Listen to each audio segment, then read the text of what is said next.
విభిన్నమైన బంగారు ఆభరణాల కోసం విచ్చేయండి విభా జ్యువెలర్స్. నమస్తే రమగారు. నమస్తే జయ. రమగారు, వినాయక చవితి రోజు పూజా విధానం ఇంకొకటి మాట్లాడుకుందామండి. ఎందుకంటే అసలు వినాయక చవితి గురించి మాట్లాడుకున్నాం మనం ఒక వీడియోలో. ఈ రోజు పూజా విధానం ఏ విధంగా ఉండాలి, అలానే నైవేద్యాలు ఎలాంటి నైవేద్యాలు మనము ప్రిపేర్ చేసుకోవాలి, వీటి గురించి.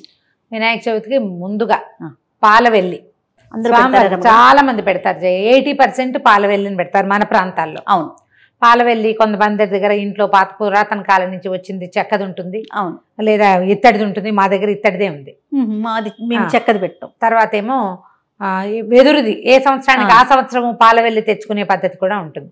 పాలవెల్లిని చక్కగా శుభ్రంగా కడిగి పసుపు రాసి బొట్టు పెట్టుకోవటం, కుంకుమ బొట్లు పెట్టి దానికి పళ్ళు అవి కాయలు అని అంటే ఎలా వెలగపళ్ళు, మొక్కజొన్న పొత్తులు, అరటిపళ్ళు గట్టి ఉంటే అవి, తర్వాత ఏమో మన దత్తూరా ఏమంటారు ముమ్మెత్తకాయలు, ఇవి వేళ్లాడదీసి కలువ పువ్వులు తామర పువ్వులు దొరికితే అవి కూడా అలంకరించి పాలవెల్లిని సిద్ధం చేసుకోవటం. రమ్మగారు, ఇప్పుడు పాలవెల్లికి కట్టే కాయలకి సంబంధించి ఏమైనా విశేషం ఉందా? ఇప్పుడు ఉమ్మెత్తకాయలు ఇవి ఆయనకి ఇష్టమని అట్లా ఏమైనా పెడతారా? అలంకారం అంతేనా? అలంకారప్రాయమేనా? అలంకారము. ఇవన్నీ కూడా మళ్ళీ మనం నీటిలో కలుపుతాం. అవును, మరి నీటికి సత్తు కోసం కదా. వీటిలలో చూడు ఉమ్మెత్త ఆకులతో పూజ చేస్తాం. ఏకవింశతి పత్ర పూజలో ఉమ్మెత్త ఆకులు ఉంటాయి. అవును, వెలగాకు కూడా ఉందనుకుంటా. మరి కపిత ఈయనకి ఏంటంటే కపిత అది ఇష్టం ఆయనకి, వెలగపళ్ళు. ఓకే, స్వామికి చాలా ప్రీతి వెలగపళ్ళు, అందుకని వెలగ ఖచ్చితంగా పెడతారు. నివేదన పెట్టినా పెట్టకపోయినా ఈ కాయ వేళ్లాడేసైనా సరే ఆయనకి దాని ప్రెజెన్స్ చూపించాలనుకుంటాం అనమాట. ఏనుగులకి వెలగపళ్ళు ఇష్టం అని చెప్తారు, అందుకని ఇది చెప్తారనమాట. పాలవెల్లి సిద్ధం చేసుకోవటం, తర్వాత చక్కగా ఒక మంచి పీటకి పసుపు బొట్టు పెట్టి బాగా చక్కగా శుభ్రంగా కడగటం, పసుపు రాసి బొట్టు పెట్టుకోవటం, కాసిన బియ్యం పోసి దాని మీద మట్టి గణపతిని ప్రతిష్ఠ చేసుకోవటం. చక్కగా వస్త్రం కట్టో లేకపోతే పత్తితోటి మనం ఇది ఉంటుంది కదా, మన ఏం పత్తి అంటారు దాన్ని, పమిడి పత్తి, అదే మనం ఒత్తులు చేసుకునే పత్తితోటి చక్కగా చిన్నగా వస్త్రము అవి అలంకారం చేసి స్వామికి. స్వామివారిని ఆ రోజు తెచ్చుకుంటారండి? ఆ రోజు తెచ్చుకుంటాం, పొద్దున్నే తెచ్చుకుంటాం. స్నానం అది చేసి స్నానం చేశాక పిల్లలు వెళ్ళి తెచ్చుకుంటారు. ఆ స్వామిని పెట్టుకుంటాం అనమాట. ఇంట్లో కూడా ఊర్లో చిట్టుకూడులో మా చిన్నప్పుడు కూడా వడ్లబత్తుల వాళ్ళని ఉండేవారు, వాళ్ళ ఇంట్లో చేసేవారు. పొద్దున్నే స్నానం చేయగానే తలంటి పోసుకుని జుట్టు సగం తడి పొడి తలతో కొత్త బట్టలు వేసుకోవడం, పరిగెత్తుకుంటూ వెళ్ళి ఒక దేవదార ఆకు మీద పెట్టి ఇచ్చేవారు. పక్కనే మాది ఒక టేక్ చెట్టు ఉండేది, ఆకులు రాలుతుంటే పెద్ద ఆకు మీద పెట్టించేవారు. అందరికీ అదే పద్ధతి. ఓకే, మనం ఇప్పుడు కూడా మనం అలాగే కొనుక్కోవచ్చు. ఒకవేళ ఇళ్లలో మట్టి వినాయకుడిని తెచ్చే పద్ధతి లేకపోతే ఇంట్లో దేవతార్చనలో ఉన్న వినాయకుడిని పెట్టి కూడా చేసుకోవచ్చు. స్వామిని ప్రతిష్ఠ చేయటం, పసుపుతోటి ఒక గణపతిని చేయటం. మామూలుగా ప్రతి పూజకి మనం గణపతి పూజ చేసుకుంటాం. అవునండి. అయితే ఈ మహాగణాధిపతి పూజ ఈ రోజు వినాయక చవితి నాడు చేసేటప్పుడు కూడా పసుపు గణపతిని పూజించడమే విధానంగా చెప్తారు. మనకి సిద్ధి వినాయక వ్రతకల్పంలో ఖచ్చితంగా కనపడుతుంది. పసుపుతోటి ఒక గుండ్రంగా ఒక వినాయకుడిని గణపతిని చేయటం, ఆయన్ని ప్రతిష్ఠ చేసి ఈ తర్వాత పూజ సరిగ్గా అవ్వాలని షోడశోపచారాలే చేయగల పంచోపచారాలతోటైనా పూజిస్తాం. పూజించి ఒక బెల్లం ముక్క నివేదన చేసి వారిని పక్కకు పెట్టి అప్పుడు ప్రధానమైన పూజ మొదలు పెట్టుకుంటాం. అయితే స్వామిని పూజించేటప్పుడు ముందు ఆవాహన, తర్వాత సింహాసనము, ఆచమనీయము, అర్ఘ్యము, అపాద్యము, ఆచమనీయము ఇవి వరుసగా ఇస్తాం. తర్వాత శుద్ధోదక స్నానం, పంచామృత స్నానం, శుద్ధోదక స్నానం, తర్వాత వస్త్రం సమర్పయామే, వస్త్రాన్ని సమర్పిస్తాం. దీనికి ఏం చేస్తామంటే వస్త్రం చిన్న ప్రతిమే కదా, బట్టలు అవి పెట్టక్కర్లేకుండా పత్తితోటి మనం చేసుకుంటాం. వస్త్రాలు చేసి పెట్టుకోవాలి. ఇవి కూడా మనం ఈ పాలవెల్లి కట్టేటప్పుడు వస్త్రం తయారు చేసి పెట్టుకోవాలి. ఈ వస్త్రాన్ని సమర్పించి 2 వస్త్రాలు, తర్వాత యజ్ఞోపవీతం. యజ్ఞోపవీతం కూడా అంతే, ఉపవీతాన్ని కూడా అలాగే తయారు చేసుకోవాలి. ఇవి సమర్పించటము. గొడుగు ఖచ్చితంగా పెడతాం కదా, గొడుగు పెడతాం వినాయకుడి కంటే రాజోపచారాలు చేస్తాం అనమాట. గొడుగు ఎందుకు పెడతాము? ఈ రోజున ఆయన గణాధిపతి అయ్యాడు. అధిపతి అయిన వాడికి ఛత్రచామరాలు ఉండద్దు. అవును, ఆయన గణనాయకుడు కదా, అందుకని ఛత్రం తప్పకుండా ఉంచాలని అనుకుంటాం. ఆ పాలవెల్లి కూడా అంతే, ఆయన మీద ఇట్లా తలకప్పిన ఆచ్ఛాదన అనమాట. అది ఆయన రాజా అప్పుడు ఆ రోజు అధిపతి అయ్యాడు. అవునవును, ఆయనకి ఆచ్ఛాదనగా ఉండటం కోసం ఎండబడకుండా గొడుగు పట్టే విధానం, ఛత్రము చామరము ఇవన్నీ సమర్పిస్తాం కదా, సేవలు ఛత్రచామరాలు, అందుకని ఇలా పెడతాం అనమాట.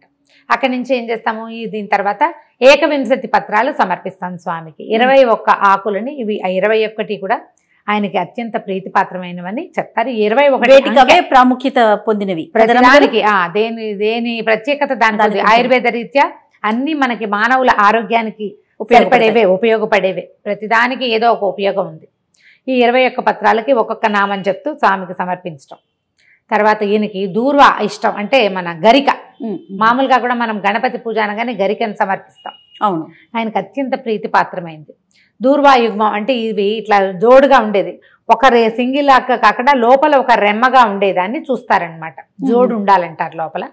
ఆ దూర్వాయుగ్మ సమర్పణం, అవి కూడా 11 నామాలతోటి 11 దూర్వాయుగ్మాలు జోడు దూర్వలు సమర్పిస్తాం. ఇదొక పూజ. తర్వాత గణపతికి అంగ పూజ సమర్పిస్తాం. అధాంగ పూజ ఉంటుంది. అధాంగ పూజ అంటే అధాంగములు కాదవి, అధ అటు పిమ్మట, దీని తర్వాత అంగ పూజ అని. గణపతి అంగ పూజ, ఆయనకి ఒక్కొక్క నామంతో ఒక్కొక్క అవయవానికి పూజ చేస్తాం. ఈ పూజ చేసుకున్న తర్వాత పత్రాలు పుష్పాలతోటి పూజిస్తాం. తర్వాత ఏమో అష్టోత్తర శతనామావళి సమర్పిస్తాం. శతనామావళి అయ్యాక స్వామికి ధూపదీపాలు సమర్పించి నైవేద్యాన్ని సమర్పిస్తాం. ఇక్కడ వచ్చింది మన ప్రోగ్రామ్. అవునండి. సాధారణంగా ఇళ్లలో ఏం చేస్తామంటే మగవాళ్ళు పిల్లలు కూర్చుని వ్రతం చేసుకుంటూ ఉంటే పాలవెల్లి అంతా రెడీ చేస్తూ ఉంటారు, పూజ చేసుకుంటారు. వాళ్ళే తల్లులు వంట చేస్తారు. అందరి ఇళ్లలో జరిగేది. అవునండి. ఆడవాళ్ళ పూజలో కూర్చోడం తక్కువ కనిపిస్తుంది.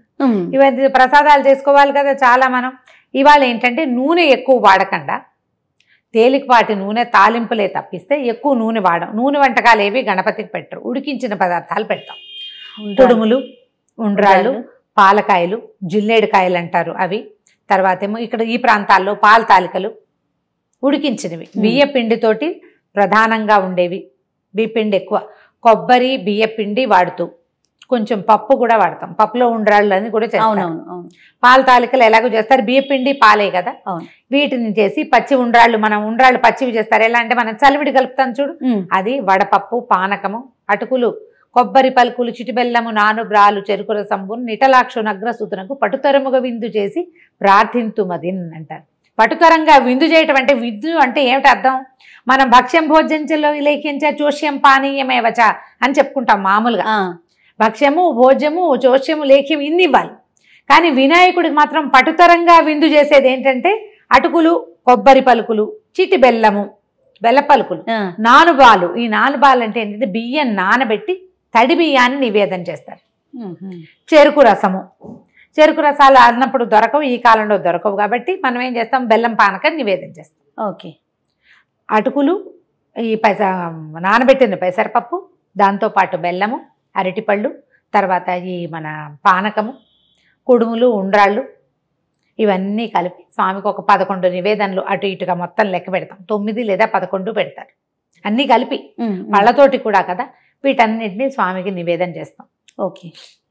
నైవేద్యం అయ్యాక తాంబూల సమర్పణ చేసి హారతి ఇచ్చేసి అప్పుడు అందరూ కథా ప్రారంభ అని చెప్తారు.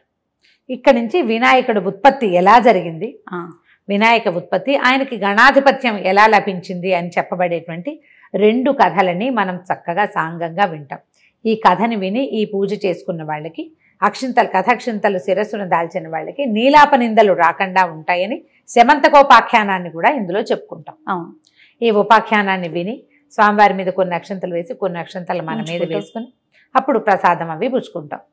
స్నేహితులు చుట్టుపక్కల వాళ్ళతోటి ప్రసాదాన్ని పంచుకుని భోజనం చేస్తాం. సాధారణంగా మనం ఏం చేస్తామంటే సాయంకాలం అవ్వగానే ఊళ్ళో ఉన్న ఎక్కడెక్కడ వినాయకుడు ఇవి ఉన్నాయో ప్రతిమలు చూడటానికి, వినాయక ప్రతిమలు చూడటానికి, వినాయక చవితి పందిళ్ళు లేదా వినాయక చవితి మండపాలు చూడడానికి సాయంకాలం అయ్యేసరికి స్నేహితులతో కలిసి బయటికి వెళ్ళి చూస్తాం. ఈ రకంగా వినాయక చవితిని చేసుకోవచ్చు. మనం ఎప్పుడు చెప్పుకునేటట్టుగానే వినాయకోత్పత్తి బుద్ధికి ప్రతీక.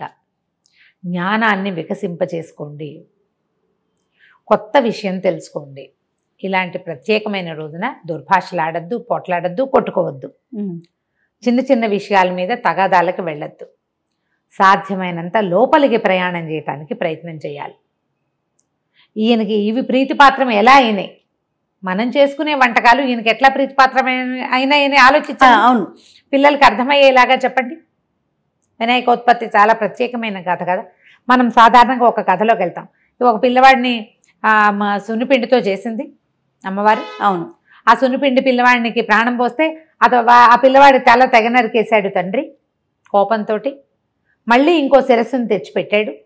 ఈసారి బాలుడి శిరస్సు కాకుండా ఏనుగు శిరస్సు పెట్టాడని. ఏనుగు బుద్ధికి ప్రతీక. ఎట్లా ఆయనకి ఏనుగు శిరస్సు సాధారణమైన శరీరంతో వామనావతారంతో ఉండేటువంటి గుజ్జు రూపంతో ఉంటాడు. అవును. గుజ్జు రూపంతో ఉండేటువంటి వినాయకుడికి గణాధిపత్యం ఎలా లభించింది? ఆధిపత్యం కావాల్సిన వాడికి కావాల్సింది ఆకృతి కాదు, మేధాకృతి, మేధస్సేనని చెప్పడానికి గణపతి యొక్క కథని మనం ఆధారంగా చెప్పుకోవాలి. జ్ఞానాన్ని పెంపొందించుకునేందుకు ప్రయత్నం చేయాలి. ఆ కథని చెప్తూ ఈ వినాయక చవితి ఉత్సవాల్ని ముగించండి. వేసులుబాటుగా ఉంటే 3 రోజుల పాటు ఉంచి 3వ రోజున వినాయకుడిని కదిపి, అంటే మనం ఏ రోజున కదుపుతామో ఆ రోజున కూడా దీపారాధన చేయాలి, నైవేద్యం పెట్టుకోవాలి, ఆ తర్వాతే స్వామిని కదపాలి. కుదిరితే మనమే తీసుకెళ్ళి నీటిలో కానీ లేకపోతే ఎక్కడైనా మట్టిలో కానీ ఉంచవచ్చు. ఒకవేళ మన ఇంట్లోనే చేయదలుచుకుంటే ఒక మట్టి కుండీలో, అంటే పువ్వుల కుండీ ఉంటుంది కదా, మొక్కలు లేని కుండీలో కొంత మట్టి ఉంటుంది. ఈ గణపతిని అందులో ప్రతిష్ఠ చేసేసి కూర్చోబెట్టి నీళ్లు పోసేయండి. క్రమంగా రోజుల తరబడి నిదానంగా పై మట్టి కింద మట్టిలో కలిసిపోతుంది. తర్వాత మనం ఏదో ఒక తులసి మొక్క ఏదో ఒకటి అందులో పెట్టుకోవచ్చు. తొక్కే చోట కాకుండా తొక్కకుండా ఉండే చోటుల్లో కనుక మనం గణపతిని తీసుకెళ్ళి పెట్టేస్తే ఆ మట్టికి సత్తువుగా ఆయన వెళ్ళిపోతాడు. మట్టి గణపతిని తెచ్చుకుంటే మనకి ఇలాంటి ఉపయోగం లభిస్తుంది. చిన్నప్పటి నుంచి మనం ఇంట్లో మట్టి గణపతిని పెడుతుంటే పిల్లలకు కూడా అదే అలవాటు. కాకపోతే పిల్లలు కొంచెం రంగురంగులుగా ఉండే వాటిని చూసి ఫ్యాన్సీ పడతారు. జయ, ఒక పని చేయండి, స్కూళ్ళలో ఆ ప్రతిభను కూడా స్కూళ్ళలో ఇచ్చినా కూడా ఆ ప్రతిభను కూడా తీసుకురండి. పిల్లలు సరదా పడినవి అది ఏ టేబుల్ మీద పెట్టండి, రోజు దండం పెట్టుకో బుద్ధి వస్తుందని చెప్పండి. అవునవును. గణపతి ముందు 3 గుంజీలు తీయించండి పిల్లల్ని. 3 నుంచి 9 దాకా కూడా తీయించచ్చు. నిత్యము ఆ ప్రతిమ దగ్గర గుంజీలు తీస్తానని ఒప్పించి అబ్బాయిని అప్పుడు తీసుకురండి. ఇది బాగుంది. రోజు గుంజీలు తీస్తే పిల్లలకి బుద్ధి ఆటోమేటిక్గా సెట్ అవుతుంది. ఏమైనా హైపర్ యాక్టివిటీ ఉంటే అవి తగ్గిపోతాయి. బుద్ధిమాంద్యం ఉంటే బుద్ధి సరిగ్గా అవుతుంది. పిల్లలకి తెలివితేటలు పెరుగుతాయి, జ్ఞానం పెరుగుతుంది, బుద్ధిగా ఉండటం వస్తుంది, రుజువర్తన వస్తుంది గుంజీళ్ళ వల్ల. గణపతి ముందు తీయించండి.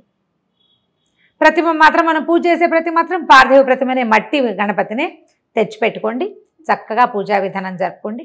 ఓ కథా పుస్తకం దొరుకుతుంది, మనం కూడా కథా శ్లోకాలు ఏవో చెప్తాం కదా, అవును, వాటిని కూడా వీలైనంతగా ఫాలో అవుతూ పూజ చేసుకోండి హాయిగా.